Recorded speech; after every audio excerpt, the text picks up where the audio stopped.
para po dun sa nagsasabi na EJK at drug war lang ang pinakamabisang solusyon para masolve ang problema ng drug addiction sa Pilipinas. Panoorin po natin yung portion na ito ng isang documentary na pinroduce ni Cara David ng Eyewitness. Kung may time po tayo, panoorin natin yung buong documentary na nasa YouTube. 20 taong naging alipin ng ipinagbabawal na gamot ang mag-asawang Edmond at Luz. Tulad ng ibang pamilya, binihag sila ng droga. Kasi pag gumagamit ako, minsan umiiyak na lang ako eh. Bakit?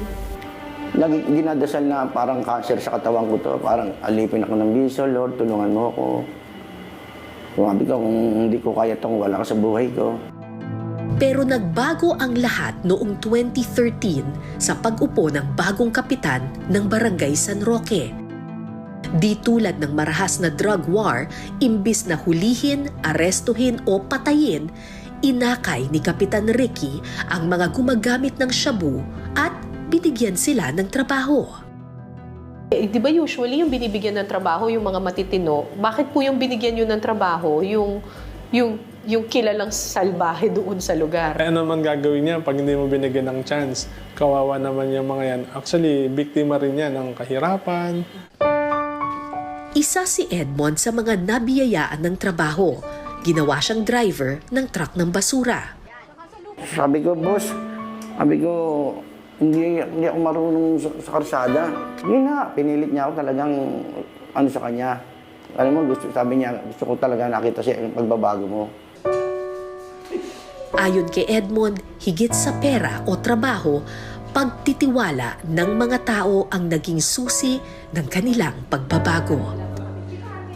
Yung laking bagay sa akin, pinitiwalaan ako ni boss. Kaya ginawa ko naman sa kanya, hindi ko naman siya binigo. Bigyan nyo ng chance sa mga tao na sabihin natin na lulong, addict, na kagaya namin. Bigyan nyo ng chance kasi magbabago yan. Sa loob ng ilang taon, pinagsikapan ng mag-asawa ang pagbabagong buhay. Linggo-linggo silang sumasailalim sa drug testing hanggang tuluyan silang maging malinis sa droga. Talagang mahirap kang tigpigilan niya. Ang hirap. Pero pag ginusto mo, talagang willing, talagang gusto mo na talagang magbabago ka. Magbabago ka. Ang perang kinita ni Edmond sa pagtatrabaho, ginamit na puhunan ni Luz para makapagsimula ng maliit na negosyo. At noong 2017, tuluyan ng tumigil ang mag-asawa sa kanilang bisyo.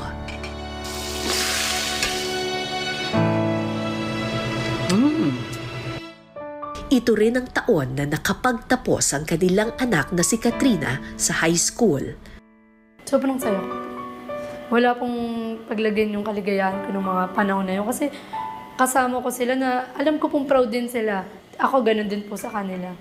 Parang, hello guys, ito yung mga magulang ko ngayon. Nagbago na sila. Mas maayos na sila ngayon. Sa ngayon, drug-free na ang Kalye Impierno at ang buong Barangay San Roque. Ang mga dating bihag ng bawal na gamot, inspirasyon na ngayon sa kanilang mga kapitbahay.